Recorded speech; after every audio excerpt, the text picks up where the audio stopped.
le deep learning facile pour les applications de vision industrielle complexe. Je me présente, je suis Florent Poitrine. Je suis responsable produit chez SICK France pour la vision industrielle et plus spécialement pour l'intelligence artificielle et le deep learning. Pour vous aujourd'hui, je vais expliquer ce qu'est l'intelligence artificielle et comment cela s'intègre dans des solutions industrielles afin de montrer quelles solutions peuvent être utilisées avec cette technologie et bien sûr les bénéfices qu'on peut apporter avec ces technologies dans les outils de production. Ok, comment va se passer ce webinaire? Le webinaire sera enregistré, donc vous pourrez revoir le replay ou pourquoi pas le partager avec vos contacts. Vous pouvez bien évidemment me poser des questions dans le chat qui est prévu à cet effet, hein. Donc en bas à droite, vous avez chat ou Q&A après les trois petits points là, et donc vous pouvez directement envoyer vos questions. Je les passerai en revue en fin de présentation. Ok, voilà ce que je vous propose aujourd'hui. Tout d'abord, qu'est-ce que l'intelligence artificielle et le deep learning? Ensuite, pourquoi implémentons-nous le deep learning dans les applications de vision industrielle? Quelle est la motivation à faire ça? On verra ensuite l'offre produit, vraiment de manière très surfacique, hein, mais on verra surtout comment on exploite, nous, chez SICK, le deep learning et ce que nous proposons en termes de facilité. Et puis à la fin, nous aurons une partie, comme je vous l'ai dit tout à l'heure, questions-réponses. Ok, mais avant tout, un petit rappel sur la société SICK. Donc aujourd'hui, SICK est un leader mondial dans le domaine des capteurs et des solutions de capteurs, avec plus de 50 filiales dans le monde entier. Donc nous développons des solutions de capteurs pour toutes les entreprises, hein, dans beaucoup de secteurs d'activité, comme la production automatisée, bien sûr, mais également la logistique et le process. Okay. Quelques chiffres rapidement. Chez SICK, nous avons un large portefeuille de produits, hein, avec plus de 40 000 références produits. Un chiffre d'affaires d'environ 1,8 milliard par an et plus de 10 000 employés aujourd'hui. SICK réinvestit une grosse partie de ses bénéfices, hein, 133 millions d'euros l'année passée ou l'année d'avant, peut-être, je ne sais plus de quand on date les chiffres, dans la recherche et développement, avec comme objectif toujours de rester à la pointe de l'innovation, hein, parce que voilà, nous sommes des inventeurs chez SICK et nous avons à ce jour presque 3500 brevets qui sont déposés. En termes de portefeuille produit, de gamme produit, on va retrouver de la détection, hein, comme les cellules photoélectriques et les détecteurs de proximité inductifs. On va retrouver de la sécurité industrielle, bien sûr, hein, avec des barrières et des scanners laser. Ensuite, on retrouve des gammes produits plus orientées process, comme des analyseurs de gaz ou de la mesure de flux. Des capteurs de contrôle de mouvement, comme des codeurs, par exemple. De l'identification automatique avec des produits pour faire de la lecture de code ou de la RFID, hein, de la radiofréquence. De la vision industrielle et de la mesure de distance également. Avec des capteurs qui vont mesurer du micron, des gammes de capteurs qui vont mesurer du micron jusqu'au kilomètre.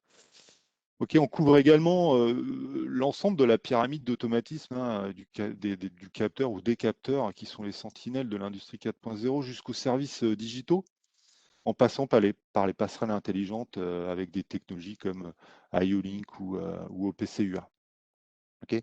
Enfin, SICK fabrique des systèmes donc issus de toutes ces gammes produits, hein. Donc, on va prendre ces produits dans ces différentes gammes et y ajouter une intégration mécanique ou logicielle pour en faire des systèmes complets clés en main pour nos clients. Ok. Donc aujourd'hui, parlons d'intelligence artificielle. Aujourd'hui, on vit dans un monde qui est quand même très numérique, hein. On parle de big data. Il y a des algorithmes qui améliorent nos vies tous les jours, même sans s'en rendre toujours compte. Ok. Et en même temps, on a une complexité, notamment dans l'industrie, qui augmente également, d'accord, et des attentes qui sont plus grandes. On attend par exemple plus d'efficacité, plus de flexibilité dans nos lignes de production, hein, plus de qualité également, d'accord.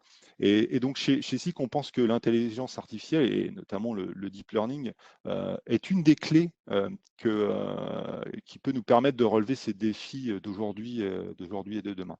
D'ailleurs, depuis de nombreuses années, hein, depuis plus de 70 ans que SICK existe, on a toujours eu la volonté de développer des capteurs qui sont capables de transformer des situations qui sont complexes en des décisions claires, des prises de décision claires et fiables. Ok. Et donc en 2004, notre claim, notre slogan est devenu SICK Sensor Intelligence. Et je crois que ça correspond encore très bien, voire même peut-être encore plus aujourd'hui par rapport à ce que nous faisons. Ok. Donc, durant ces dernières années, SICK a investi énormément. On en a parlé tout à l'heure dans le chiffre qui était reversé dans la R&D, a investi énormément dans les technologies intelligentes, d'accord, dans des capteurs, même si c'était invisible pour l'utilisateur, l'intelligence artificielle est déjà présente dans nos capteurs. OK. Maintenant, qu'est-ce que l'intelligence artificielle? C'est assez simple, hein. L'intelligence artificielle, c'est toute technique qui permet aux ordinateurs d'imiter la prise de décision de l'homme et la résolution des problèmes qu'on peut rencontrer. D'accord? Alors, qu'est-ce qu'il y a dans l'intelligence artificielle? C'est quand même voilà, c'est un grand thème. On va retrouver tout d'abord ce qu'on appelle le machine learning. D'accord. Donc le machine learning, c'est la technologie la plus ancienne dans l'intelligence artificielle. Et puis c'est la plus simple également. D'accord. Cette technologie-là, le machine learning, elle s'appuie sur un algorithme qui va s'adapter lui-même, donc qui va adapter le système dans lequel il est, d'accord, mais à partir de retours de l'homme. D'accord.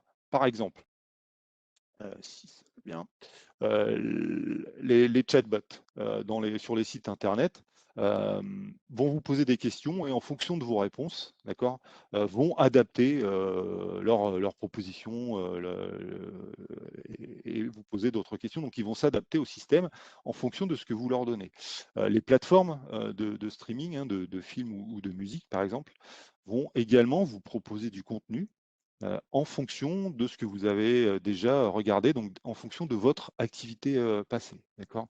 Donc ça, c'est le machine learning. Ensuite, on va retrouver le deep learning. Donc le deep learning, lui, à la différence du machine learning, il n'a pas besoin d'intervention humaine pendant son fonctionnement. D'accord. Il va fonctionner à partir de données qu'on va lui présenter avant. D'accord. Il va s'entraîner. Donc c'est ce qu'on appelle entraîner le réseau neuronal. D'accord. Et ensuite, il s'adaptera tout seul. Il prendra des décisions seul, sans intervention humaine pendant son fonctionnement. D'accord. Donc j'ai pris un exemple, les voitures autonomes ou les assistants numériques. Les voitures autonomes, on leur a appris ce qu'était une voiture avec une caméra intégrée à cette voiture autonome. Et puis il saura reconnaître les voitures, même si les conditions ne sont pas les mêmes, la taille, la couleur, l'environnement extérieur n'est pas le même. Il saura quand même reconnaître une voiture. D'accord. Et pourquoi pas stopper celle dans laquelle vous êtes pour éviter la collision. Ok. Donc il n'y a pas d'intervention humaine pour dire ça c'est une voiture ou ça c'est pas une voiture. Il l'a appris au début et il sait ce que c'est. Ok. Dans ces deux technos, le machine learning et le deep learning, on a besoin d'une certaine quantité de données, notamment le deep learning en amont pour faire l'apprentissage du réseau neuronal. Ok. Donc voilà un petit peu le postulat de départ. Ok. Donc maintenant, si on avance un peu, qu'est-ce qu'on veut faire? On veut intégrer cette intelligence artificielle, notamment ce machine learning ou deep learning, nous, on va plutôt se concentrer sur le deep learning, dans nos applications industrielles. D'accord. Donc, par exemple, ici, si vous voulez vérifier un processus de fabrication de noisettes ou amandes, c'est une tâche, pour l'être humain en tout cas, qui est assez simple. Ici, vous avez des images de produits, vous allez tout de suite reconnaître une noisette, une amande grillée, une amande blanche, une noix, etc. etc. D'accord? Mais si vous voulez automatiser ce contrôle en ligne de manière automatisée, en production, ça devient un petit peu plus complexe, d'accord? Et c'est là que la technologie du deep learning peut intervenir et peut apporter cette capacité d'apprentissage, un petit peu comme le ferait un enfant au début de son apprentissage, d'accord, dans ses applications. Ok, donc tout ça, c'est intéressant, mais qu'est-ce que ça va nous apporter? Donc il y a plusieurs bénéfices. Je vais vous en citer deux ici, puis après on va rentrer un petit peu plus dans le détail.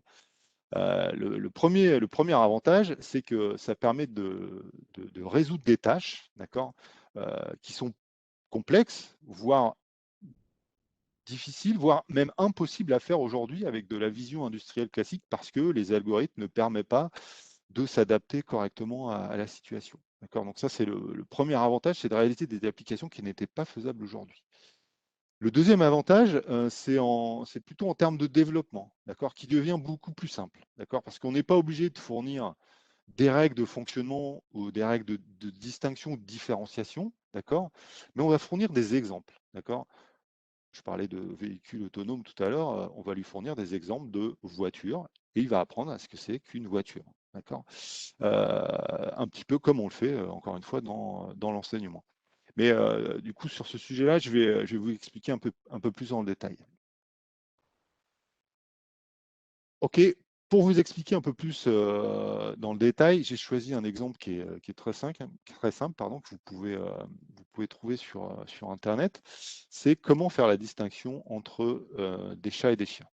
Donc, si vous demandez à un ordinateur ou à un automate programmable sur une ligne de production de faire la distinction entre chat et chien, bon, je ne suis pas sûr que ce soit une application réelle, mais de faire la distinction entre les deux, vous n'avez pas vraiment le choix. Il va falloir que vous apportiez des règles de distinction, de différenciation, d'accord, pour faire cette différence entre chat et chien, d'accord. Donc on pourrait dire par exemple que un chat par rapport à un chien, ça a une forme d'oreille, de nez ou des yeux qui sont différents. Donc par exemple, on pourrait écrire voilà, du code dans un ordinateur ou un automate. On pourrait dire par exemple si les oreilles sont triangulaires et que le nez est plat et que les yeux ont une pupille fendue, alors c'est un chat. D'accord. Sinon, si c'est un petit peu l'inverse, eh ben c'est un chien. D'accord. On pourrait faire ça comme ça. Donc voilà comment on pourrait coder dans un PC la différenciation entre chat et chien en fournissant des règles telles que les oreilles, le nez et les yeux. Ok. Euh, ça c'est bien, d'accord? Mais si on regarde un petit peu les images du coup qui peuvent être triées entre chat et chien, d'accord? Nous, on voit immédiatement que c'est très simple, d'accord? Et on n'aura pas probablement besoin de pas grand-chose pour nous. Mais quand on va coder ça sur un ordinateur ou un automate, encore une fois, une intelligence, mais il y a quand même beaucoup de choses là dans ces images et il nous faudra probablement beaucoup de règles et pas uniquement les yeux, le nez et les oreilles pour faire la distinction entre ces chats et ces chiens. D'accord? Et, et voilà, la principale différence qu'on a entre le deep learning et nous, c'est qu'il faut fournir, il faut pas, enfin, la principale différence qu'on va avoir entre les ordinateurs et le deep learning, c'est qu'on va plus fournir des règles comme on a pu les coder là, mais on va fournir des exemples. D'accord? Donc l'approche consiste à dire à l'algorithme, d'accord, au réseau neuronal, ceci, ces images-là sont des chats, ces images-là sont des chiens, et donc à toi de chercher les critères de différenciation pour derrière fournir des résultats et une décision qui va dire c'est un chat ou c'est un chien. D'accord? Et donc, pour faire cet apprentissage, cet entraînement, d'accord, on va faire un entraînement du réseau neuronal, d'accord, et de manière assez simple, je vais vous montrer un petit peu comment ça fonctionne. On y arrive. Trop vite. Oh, pardon. Donc on a ici un réseau neuronal, d'accord, qui est constitué de nœuds, d'accord, qui sont ces nœuds, ces points bleus là sont des neurones artificiels, on va dire ça comme ça, d'accord. Et donc pour faire simple, chaque neurone artificiel là va exécuter un traitement, enfin un algorithme, un traitement mathématique, une fonction mathématique sur une donnée, d'accord? Et donc la première couche de ce réseau neuronal, la première couche de ces données, eh ben, pour nous, par exemple, ça pourrait être une image et chaque pixel de cette image va être affecté à un nœud, d'accord, qui va derrière effectuer, subir une opération mathématique, d'accord, et le résultat de cette opération mathématique va être déversé dans la deuxième couche de nœuds, donc de réseaux, de neurones artificiels, pardon, et ainsi de suite, jusqu'au bout pour fournir un résultat, d'accord. Et comme tout être humain, tout cerveau, quand on débute un apprentissage, ben, on n'a pas toujours les bons résultats attendus. D'accord. Si je prends l'exemple d'un enfant qui commence à apprendre des chiffres ou des couleurs, ben, des fois au début il se trompe, c'est pas très cohérent, mais à force d'apprentissage, d'entraînement, il va savoir répondre à la question. D'accord. Donc à force d'entraînement, et parce que on sait ce qu'on attend, notre image c'est un 4, notre image c'est un chat, notre image c'est un chien, on va lui dire ça c'est un 4 et il faut qu'à la fin tu trouves un 4, d'accord. Et donc à force d'entraînement, eh ben, on va arriver à un résultat correct, d'accord, et, on va pouvoir dire que le réseau s'est entraîné lui-même, d'accord, à cette tâche qui est de détecter un 4, d'accord. Et donc la beauté de cette technologie qui est le deep learning, c'est que non seulement il aura appris sur cette image de 4, d'accord, mais derrière, il saura s'adapter, d'accord, il sera capable de transférer sa connaissance vers des images qui sont similaires avec des 4 dessus, d'accord, mais qui sont pas identiques, d'accord, des 4 qui peuvent être écrits de manière différente.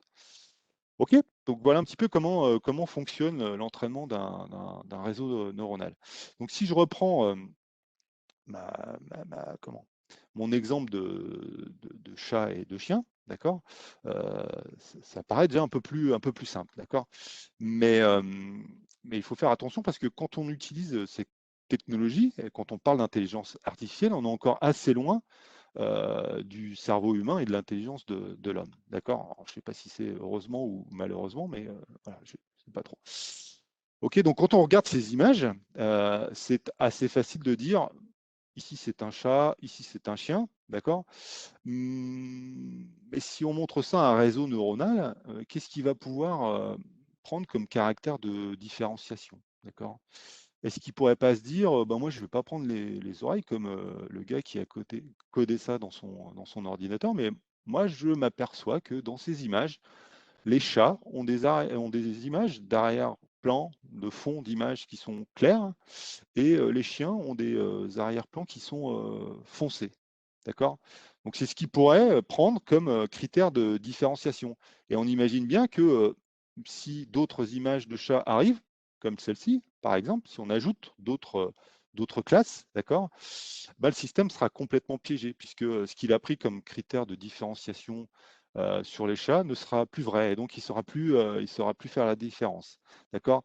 Et donc le point ici, c'est de dire il faut absolument choisir très soigneusement les exemples qu'on va fournir. Il faut que ce soit des exemples très significatifs pour traiter cet entraînement du réseau neuronal, d'accord, et définir vraiment les critères qui pourront intervenir derrière sur la ligne de production. OK. Donc à partir de là, à partir du moment où on a compris ça, d'accord, il faut fournir ces fameux exemples pour nourrir cet apprentissage et générer des images dans le cas de la vision industrielle. D'accord. Donc pour ça, il faut des caméras. Donc voilà, s'il y a des caméras de vision industrielle qui sont capables de faire de la vision industrielle classique, hein, et également du deep learning. Okay. Ensuite, il faut entraîner le réseau neuronal, d'accord. Et donc pour cela, SIG se différencie un petit peu de ses confrères en offrant un service web, un service digital, d'accord, appelé DStudio. Et enfin, on est également capable de proposer du service comme des études de faisabilité, de la mise en service ou pourquoi pas de la prise d'image. D'accord.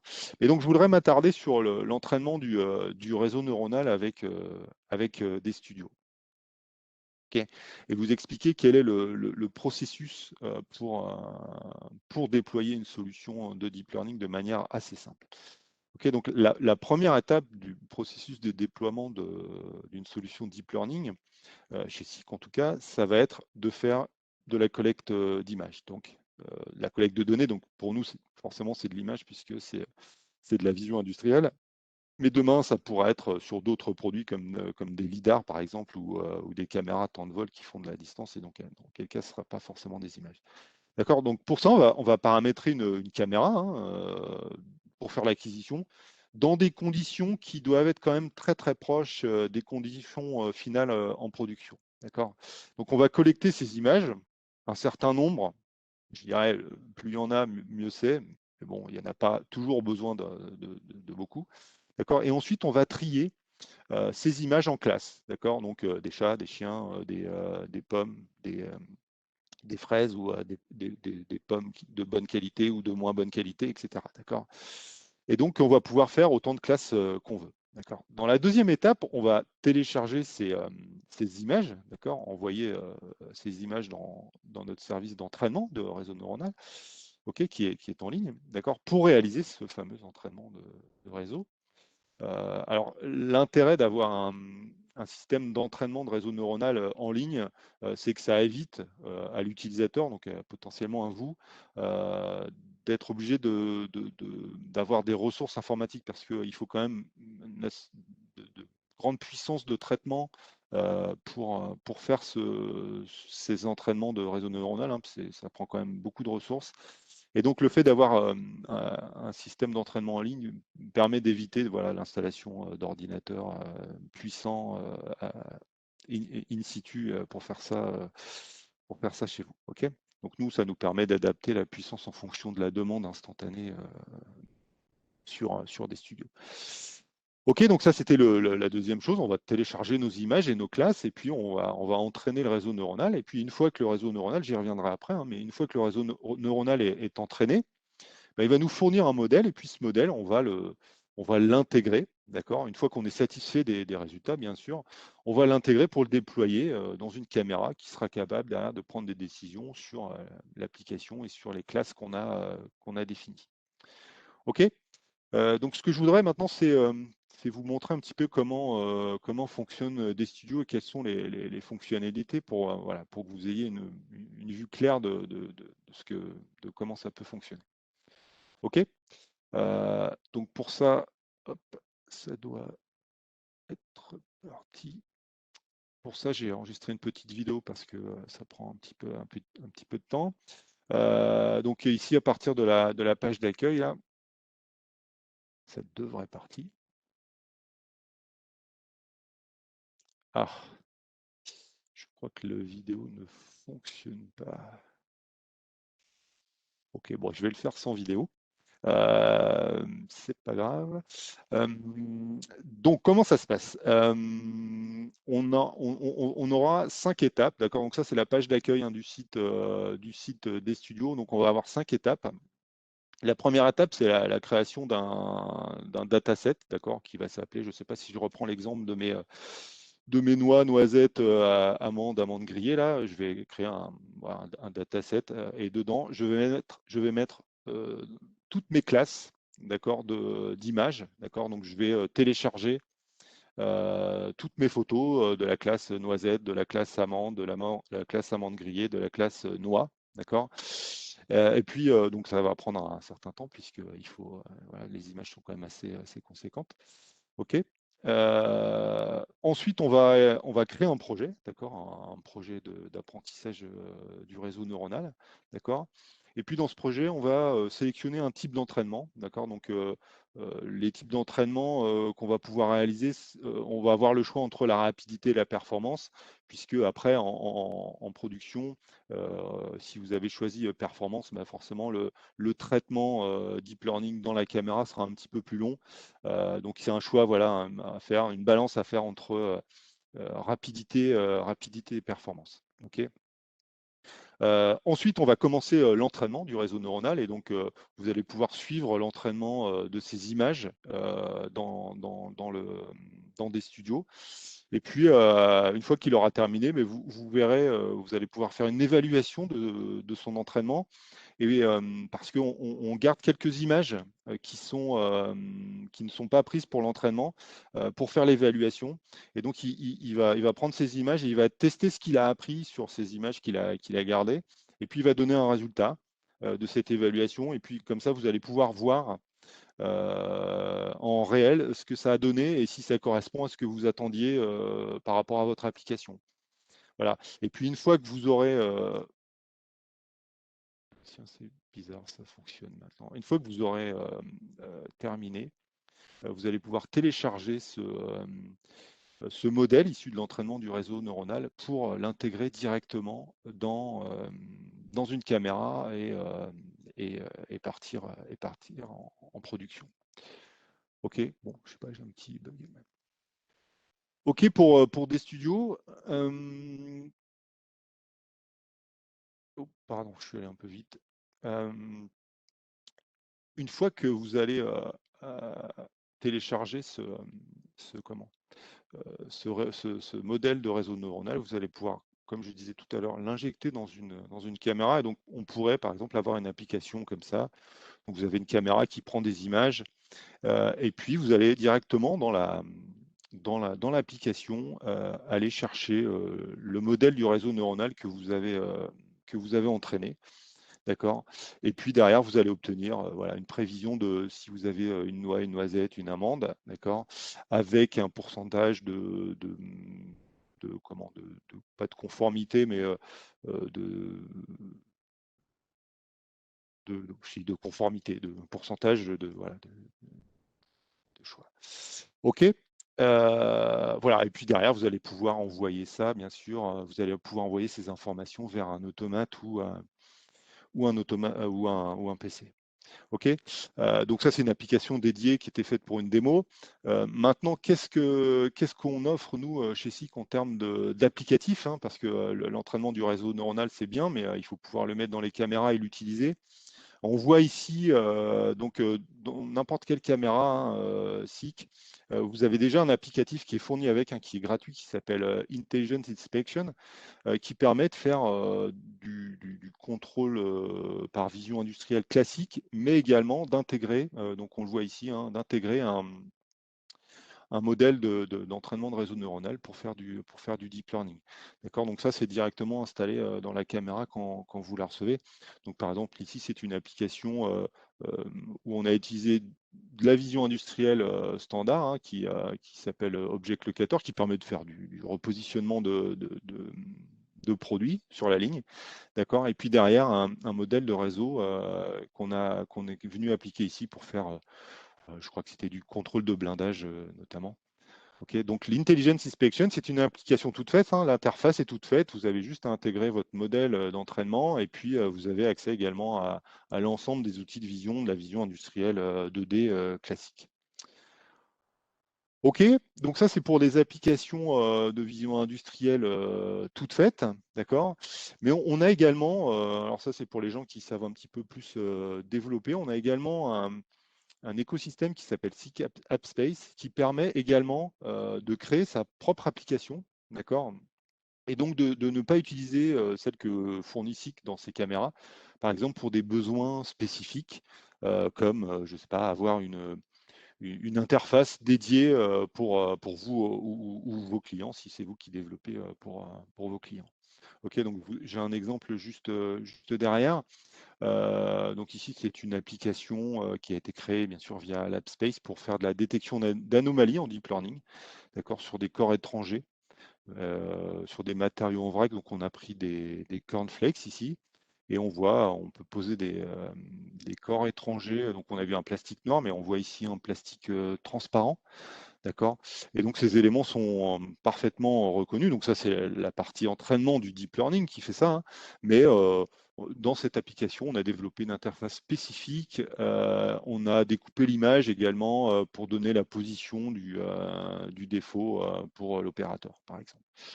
OK. Donc voilà un petit peu ce qu'on peut faire en termes de développement d'applications dans le deep learning, mais également en implémentant les autres outils de vision industrielle classique.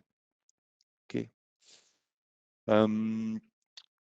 Ensuite, quels sont les domaines d'application où le deep learning a un sens ou en tout cas un intérêt par rapport à la vision industrielle classique?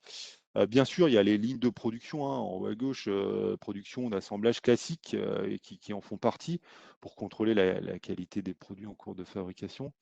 Mais là où ça a tout son sens, c'est quand même dans les domaines où on parle de produits entre guillemets vivants, d'accord, où là vraiment le deep learning est quand même adapté.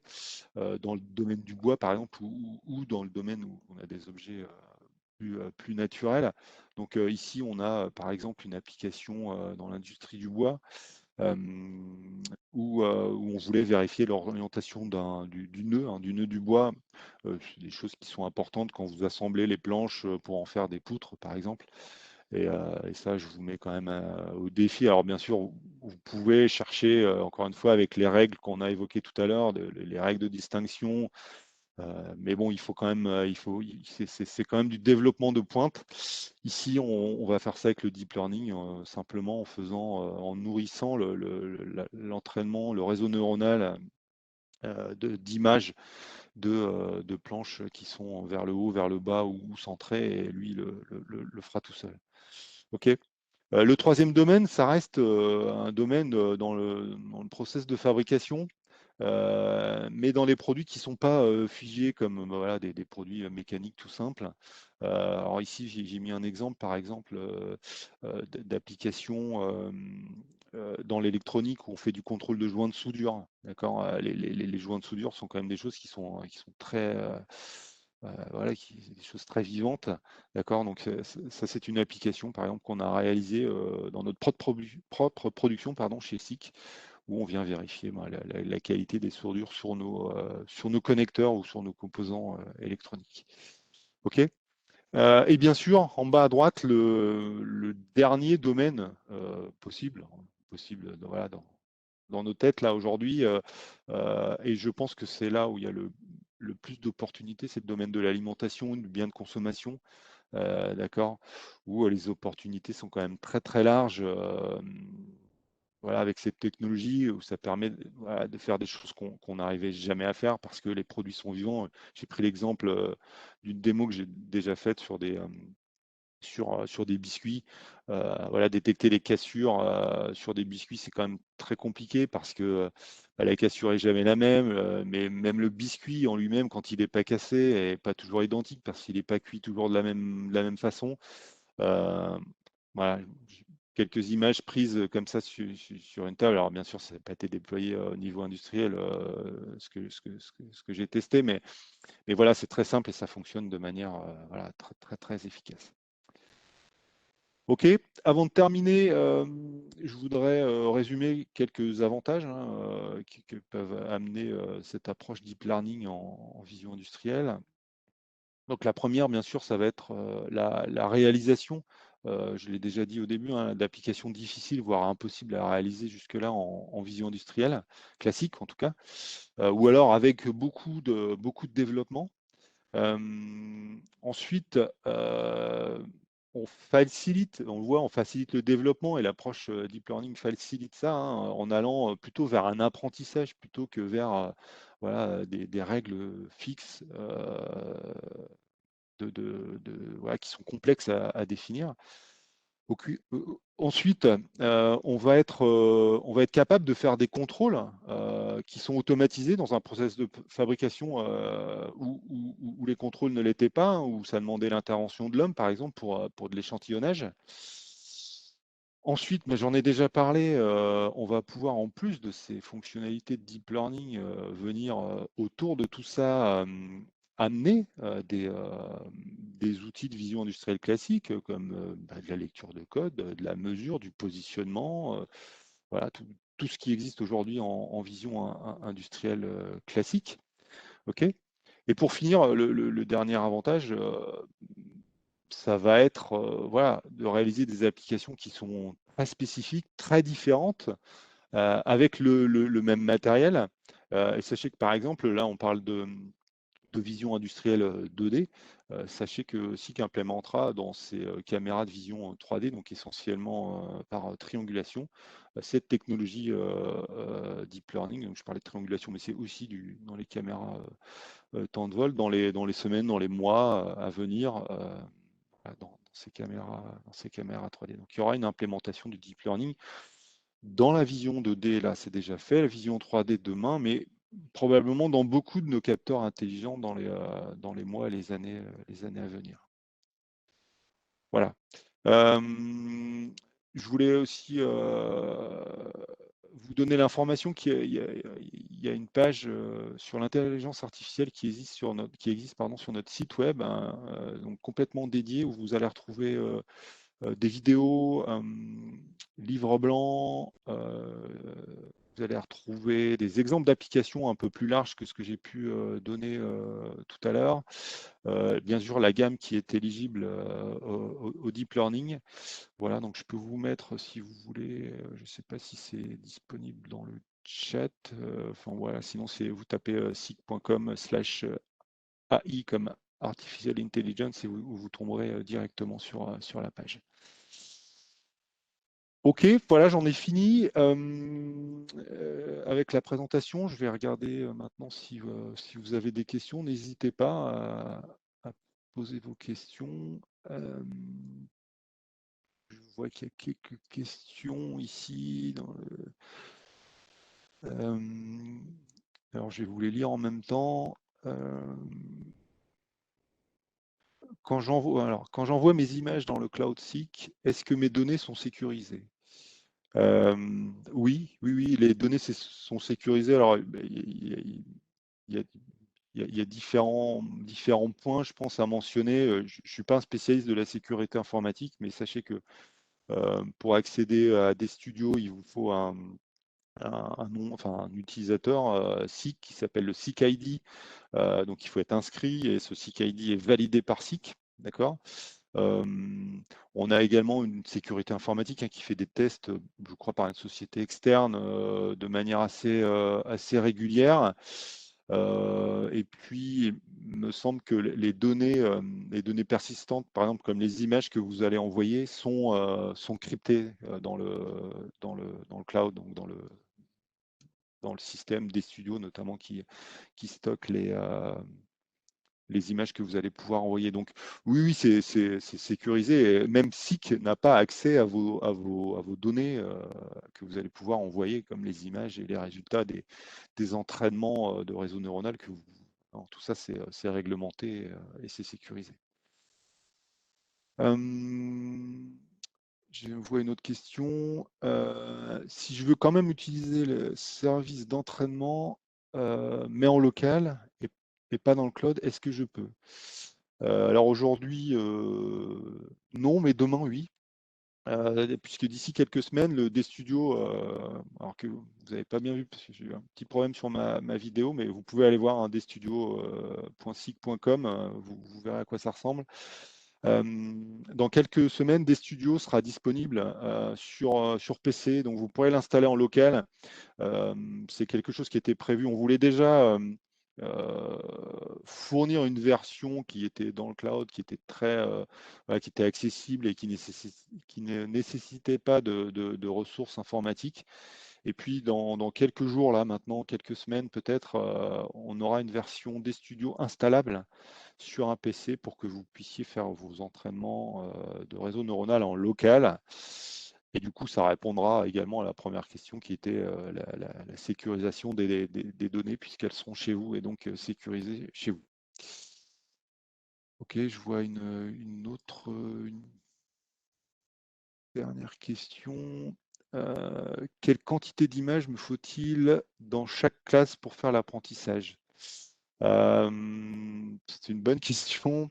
Ça dépend un peu. Alors, bien sûr, plus on sera précis dans l'apport de ces images, hein, et c'est ce que je disais tout à l'heure. Euh, vous prenez des images, mais derrière, vous allez faire des classes dans des studios, mais ces classes, c'est pas nous aussi qui allons les faire, c'est vous qui connaissez votre process et ce que vous voulez chercher.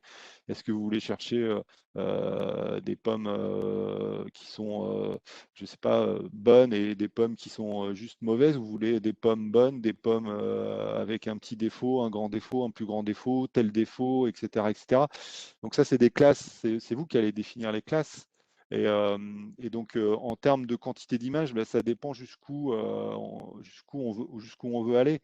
Je prenais l'exemple des chiens tout à l'heure où il y avait le fond. Si vous savez qu'il n'y avait pas, si vous savez qu'il n'y a pas de fond qui va apparaître dans ces images qui sont sombres, eh ben, vous n'avez pas besoin du coup d'une panoplie d'images avec des fonds sombres, des fonds clairs, etc. En fait, c'est vous qui définissez un peu les classes et le nombre d'images que vous voulez voir. Il se peut que vous ayez un nombre d'images qui soit suffisant pour faire quelque chose, et puis qu'après vous vous dites, ah bah oui, mais ça, je ne le vois pas. Eh ben, il faudra rajouter des images qui montrent ces exemples de défauts ou de produits différents de ce que vous avez.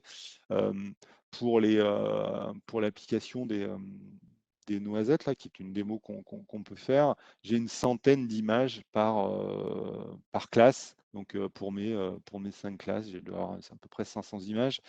On fait une démo également sur nos stands pendant les salons où on fait écrire les gens, on fait dessiner des gens, des maisons, des arbres, des vers, etc. Donc vous imaginez bien que là, la panoplie possible de dessins est très très large. Et donc pour développer cette démonstration, on a enregistré des milliers d'images à notre siège en Allemagne. On a fait dessiner les gens pour entraîner le réseau neuronal à reconnaître une maison, même s'il n'y avait pas de cheminée, une cheminée, 3 fenêtres, une fenêtre. Et donc, il faut un nombre d'images, du coup, sur ce genre d'application qui est très important. Voilà, il faut commencer, il faut bien définir au début ce qu'on veut. Et puis, et puis, euh, et puis bah, voilà, et puis prendre un nombre d'images, ça peut être quelques dizaines, quelques centaines, quelques milliers si vraiment c'est compliqué. C'est difficile de répondre à cette question. Ok, je vois, j'ai pas pas d'autres questions. Donc voilà, si vous en avez d'autres, je vous mets mon adresse email ici, hein, florent.poitrine.sic.com. Vous pouvez m'adresser vos questions, vos remarques, vos besoins. Donc voilà, n'hésitez pas à m'envoyer un mail. Je vous remercie donc de m'avoir écouté et je vous dis à bientôt pour de nouveaux sujets sur la vision industrielle ou d'autres peut-être. Voilà. Au revoir à tous et à toutes.